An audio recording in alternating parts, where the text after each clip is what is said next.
Hello, my dear students. I am CA Preeti Agarwal, your law teacher. आज हम एक बहुत ही इंटरेस्टिंग कॉन्सेप्ट करने वाले हैं appropriation of payment. Business law में ये एक ऐसा कॉन्सेप्ट है जिसमें स्टूडेंट्स बहुत बार अटक जाते हैं। तो मैंने सोचा कि 10 मिनट के अंदर अंदर इनका ये डाउट सॉल्व कर देती हूँ बाय गिविंग देम 4 स्टेप्स। तो अगर आपको अप्रोप्रिएशन ऑफ पेमेंट पे एग्जाम में कोई भी क्वेश्चन आ जाता है ना, आप ये बस 4 स्टेप्स फॉलो कर लेना and you will be able to solve any question that is asked in the exam.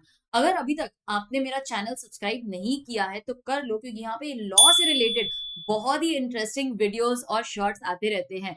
So do subscribe to this channel and let us discuss one very important concept, appropriation of payment.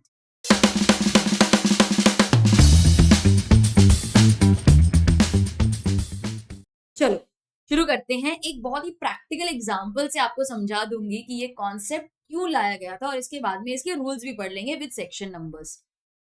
मान लो कि mister A है and he ओज several debts to be. ये बहुत सारी transactions है, 2000, 3000, 5000। He makes payment of 4000 which is insufficient to satisfy the entire debt। अब ये बहुत सारी ट्रांजैक्शंस थे। This comes to a total of 10,000। Mister A has to pay for various transactions to be. वो 4,000 रुपीज की payment कर देता है और बताता भी नहीं बी को कि ये पैसे किसको अप्लाई करेंगे। अब आप उनका सीए हो, तो आप बताओ कि ये जो 4,000 रुपीज है इसको कैसे अप्रोप्रिएट करना चाहिए, कौन सा डेट पहले सेटिस्फाई करना चाहिए। तो कोई बोलेगा कि मैम 2,000 रुपए पहले आप इसको क्लियर कर दो, क्योंकि वो लग रहा है कि पहले एंटर किया था ना, तो पहले वो क्लियर कर दो और फिर बाकी के जो 2,000 हैं वो इसके लिए अप्लाई कर दो। हाँ, ये बिल्कुल सही है। कोई एक और स्टूडेंट होगा तो वो बोलेगा कि मैम ये ना सबसे बड़ा डेट है, आप ये जो 4,000 रुपए है ना ये इसको अप्लाई कर दो। मैं बोलती हूँ कि इतना सब क्यों सोचना है, टोटल 10,000 रुपीज थे, 4,000 रुपीज उसने दे दिए, 6,000 अभी बाकी है। अगर डेटर के सेवरल डेट्स हैं और वो कुछ ऐसे पेमेंट कर देता है which is insufficient to satisfy the entire debt, तो कितनी कंफ्यूजन होगी ना। एक तो तुम्हारे कितने सारे ट्रांजैक्शन है, तुम ऐसी पेमेंट कर देते हो which is insufficient to satisfy the entire debt. पूरा पेमेंट तो किया ही नहीं तुमने और अभी बता भी नहीं रहे हो कि इसको कैसे अप्रोप्रिएट करना चाहिए, कौन से डेट को ये पेमेंट अप्लाई करूं, ये 4,000 रुपए मैं किसको यूज करूं, किसको सेटिस्फाई करूं, आपने तो बताया भी नहीं।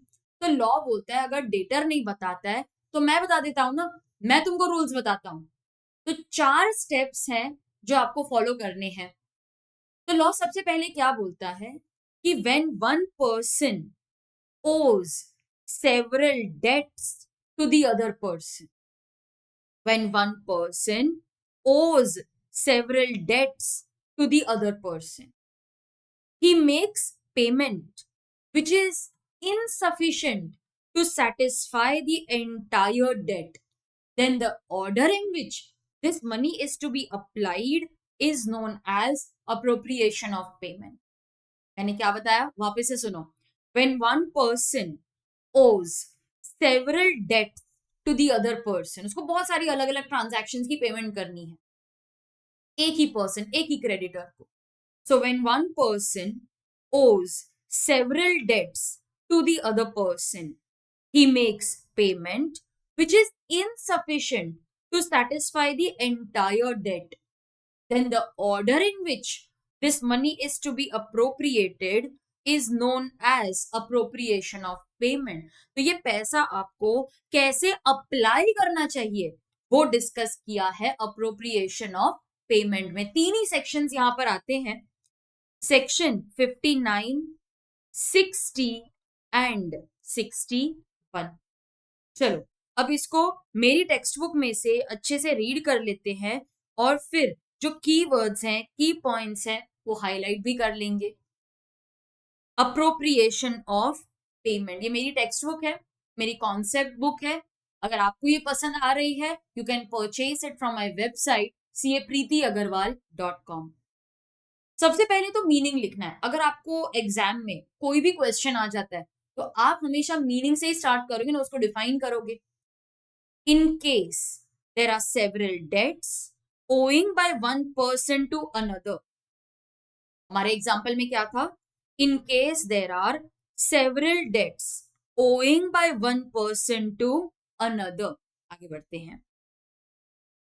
Certain payment is made which is insufficient to discharge all the debts. कुछ ऐसी पेमेंट आई 4,000 रुपए की which is insufficient to discharge all the debts. Then the order in which the debts are to be satisfied is called appropriation of payment. तो हम बताएंगे कि ये 4,000 rupees कैसे अप्रोप्रिएट करने चाहिए आपको. अब उसने तो इनसफिशिएंट पेमेंट दे दी, तो लॉ क्या बोलते? देखो, सबसे पहला रूल क्या है? डेट किसके हैं? ए के, डेटर के. तो जिसके डेट हैं वही बताएगा ना कि वो पेमेंट कैसे अप्लाई करनी है. तो step 1, rule 1, do what the debtor wants. Section 59 क्या बोलता है? अगर डेटर ने कुछ एक्सप्रेसली इंडिकेट किया है कि भाई ये डेट सेटिस्फाई करो, तो भाई तुम्हारा डेट है, तुम ही बताओ कैसे सेटिस्फाई करेंगे. Debtor has expressly intimated the debt to be adjusted against the payment. Section 59 क्या बोलता है? मैं इसको ना सिंप्लीफाई कर देती हूँ ताकि आपको एग्जाम में इजीली याद रखे. Step 1, do what the debtor wants. ठीक है, तो यहां पर ना हम साइड में लिख देंगे रूल क्या बोल रहा है मुझे यहां पे. Do what the debtor wants. Debtor की डेट है, उसकी मर्जी चलेगी. Do what the debtor wants. If the debtor expressly indicates that the payment is to be applied to the discharge of some particular debt, then the creditor must appropriate it accordingly. तो do what the debtor wants. जो debtor बोलता है वो करो. अगर debtor बोलता है ये 5,000 वाला डेट सेटिस्फाई कर दो, तो हम वो कर देंगे. अगर वो बोलते हैं नहीं नहीं ये 2,000 वाला करो, भाई तू जो बोलेगा हम वैसे ही करेंगे. तो स्टेप 1 यही बोलता है, do what the debtor wants. आपको इन्हीं स्टेप्स में वो पेमेंट अप्रोप्रिएट करनी है. ठीक है, यही स्टेप्स आपको फॉलो करने हैं, इसी सीक्वेंस में फॉलो करने हैं. एग्जाम में भी ऐसे ही करना है. Step number 1, do what the debtor wants. अरे डेटर ने कुछ बताया नहीं वैसे, बट सर्कमस्टांसेस इंप्लाई कर देते. ये भी सेक्शन 59 में ही कवर्ड है. Circumstances imply that the payment is to be applied to discharge a particular debt. वो कुछ बोलता नहीं है, लेकिन चुपचाप let me change this amount 2,000 rupees का चेक दे दिया उसने, कुछ बोला नहीं. हाँ, तो इसका मतलब है he wants us to satisfy the first debt. देखो सर्कमस्टांसेस से पता चलेगा ना, एग्जैक्ट 2,000 रुपीज का चेक आया है मुझे. तो स्टेप 2 क्या होता है? Circumstances imply. तो यहां पर हम लिख देंगे circumstances imply. ठीक है, sometimes the circumstances imply that the payment is to be applied to a particular debt, then in that case the creditor must appropriate it accordingly. तो जो circumstances बोलते हैं हम वैसे करेंगे. अच्छा, रूल 3 क्या बोलता है? ना तो डेटर ने कुछ बताया, ना circumstances कुछ imply कर रहे हैं. तो ठीक है, हम बताते हैं, रुको. क्रेडिटर, डेटर ने कुछ नहीं बताया, सर्कमस्टांसेस भी कुछ इंप्लाई नहीं करते हैं, तो तू एक काम कर, तू अपनी मर्जी से अप्रोप्रिएशन कर ले. ठीक है, तू अपनी मर्जी से कर ले. The debtor does not intimate at the time of the payment कि कौन सा डेट सेटिस्फाई करना है. डेटर कुछ भी नहीं बता रहा, सर्कमस्टांसेस ने भी नहीं बताया ना. क्रेडिटर, तू अपने हिसाब से अप्रोप्रिएशन कर ले. So the creditor is entitled to appropriate the payment to any lawful debt. ये तो मुझे बहुत बेस्ट लगता है, including a time barred debt. Time barred debt मतलब 3 साल खत्म हो चुके हैं, क्रेडिटर भूल गया डेटर के अगेंस्ट केस फाइल करना. यस, लॉ ऑफ लिमिटेशन क्या बोलता है? 3 साल का टाइम है डेट के लिए. 3 साल में केस कर लो, otherwise it will become a time barred debt which is legally not recoverable. तो क्रेडिटर एक्चुअली भूल गया था ये जो डेट है ना, ये टाइम बार्ड हो चुकी है. अरे क्रेडिटर, तुझे अच्छा मौका मिला है, तू लीगली केस तो नहीं कर सकता ये टाइम बार्ड डेट के लिए. ये मैं हटा देती हूँ. तू लीगली केस तो नहीं कर पाएगा, ये तो टाइम बार्ड हो चुकी है, और डेटर ने कुछ बताया भी नहीं कौन सा पेमेंट अप्लाई करना है. तो एक काम कर, तू ये जो 4,000 रुपए मिले ना, तू इसको अप्रोप्रिएट कर दे, इसको अप्लाई कर दे.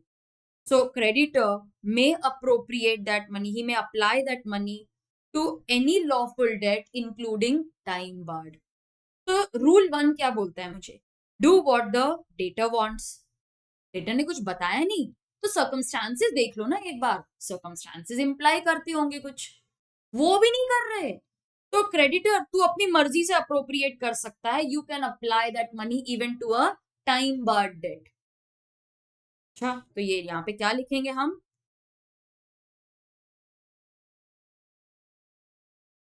डेटर ने कुछ नहीं बताया, सर्कमस्टांसेस भी कुछ इंप्लाई नहीं कर रहे, तो creditor you can apply the payment to any debt, any lawful debt. तो क्रेडिटर तू कर ले। अच्छा, ना डेटर ने कुछ बताया ना सर्कमस्टांसेस इंप्लाई कर रहे हैं, क्रेडिटर भी लेजी निकला। अगर दोनों लेजी निकले ना, ना डेटर कुछ बता रहा है और ना क्रेडिटर ने कुछ अप्रोप्रिएट किया, तो हम उनको बताएंगे लेजी। क्रोनोलॉजिकली सब अप्रोप्रिएट करो टाइम के हिसाब से, जो पहले डेट आया था उसको पहले सेटिस्फाई करो।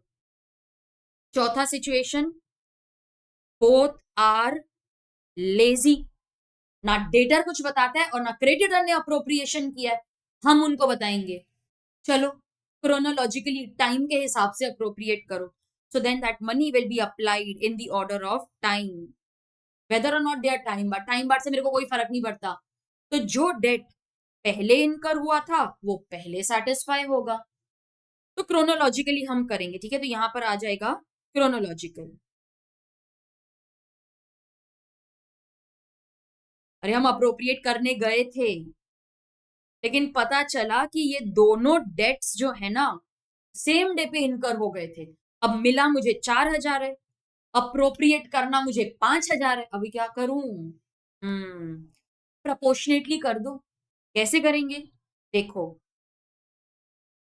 आपको मिला 4,000, उसमें से how much should we apply to the first debt out of a total debt of 5,000। ये 5,000 हुआ ना इसका टोटल। आई होप आपको प्रपोर्शन आता है कैलकुलेट करना, ठीक है। तो है मेरे पास सिर्फ 4,000, ये दोनों डेट सेम डे पे हुए थे, अप्रोप्रिएट करना 5,000 है, तो 4,000 में से फर्स्ट डेट को कितना अप्लाई करूं out of a total debt of 5,000, तो ये आ जाता है 1,600, ठीक है। Out of 400 how much should be applied to the second debt of 3,000 out of total debt of 5,000, तो 2,400। अब इसको ऐड करो, हो गया ना 4,000 का अप्रोप्रिएशन। तो 4,000 मैंने अप्रोप्रिएट कर लिए, 5,000 में से 4,000 मिल रहे, 1,000 रुपए अभी बाकी है। तो इस तरीके से प्रपोर्शनेटली आप इसको अप्रोप्रिएट कर सकते हो, ठीक है। तो सबसे पहला रूल मैंने क्या बताया आपको, सबसे पहले क्या करोगे, do what the data want, सबसे पहले यही चेक करोगे। डेटा ने कुछ बताया नहीं तो एक बार सर्कमस्टांसेस देख लो, सर्कमस्टांसेस इंप्लाई कर देते हैं। अच्छा, ना डेटर ने कुछ बताया ना सर्कमस्टांसेस इंप्लाई कर रहे हैं, डेटर फिर तू अपनी मर्जी से अप्रोप्रिएशन कर ले। अरे तू तो टाइम बाद डेट को भी अप्रोप्रिएट कर सकता है, वो कर ले क्योंकि वो लीगली रिकवरेबल है नहीं, तो जो पैसा आया उसको अप्लाई कर दे। चौथा, ना डेटर ने कुछ बताया ना सर्कमस्टांसेस इंप्लाई करते, क्रेडिटर ने भी अप्रोप्रिएशन नहीं किया, ये दोनों लेजी हैं, तो फिर ठीक है, appropriate that according to the order of time, time के हिसाब से करो, क्रोनोलॉजिकली करो, जो पहले डेट आया था उसको पहले सेटिस्फाई करो। मैम हम करने गए थे, पता लगा कि ये दोनों डेट सेम डे पे इनकर हुए थे। हाँ तो ठीक है, एक काम करो, जो भी पैसा मिले ना प्रपोर्शनेटली अप्लाई कर दो, ठीक है। तो अगर दोनों लेजी हैं तो हम टाइम के हिसाब से करेंगे, अगर टाइम के हिसाब से करने गए पता लगा कि दोनों सेम डे पे होते तो प्रपोर्शनेटली उसको कर देंगे। बस इतना ही था वो concept, this is appropriation of payment. अगर लेक्चर पसंद आया तो लाइक जरूर करना और अपने फ्रेंड के साथ शेयर करना, क्योंकि मुझे पक्का पता है उसको भी यही प्रॉब्लम आ रही होगी, ठीक है स्टूडेंट्स। तो बस छोटा सा कॉन्सेप्ट था, आज के लिए इतना ही। अगर आपको मेरे लेक्चर्स चाहिए तो विजिट करें मेरी website capreetyagarwal.com for CA foundation, CA inter lectures, books and test series. Subscribe जरूर करना क्योंकि और ऐसे ही कॉन्सेप्ट वीडियोस आते रहेंगे।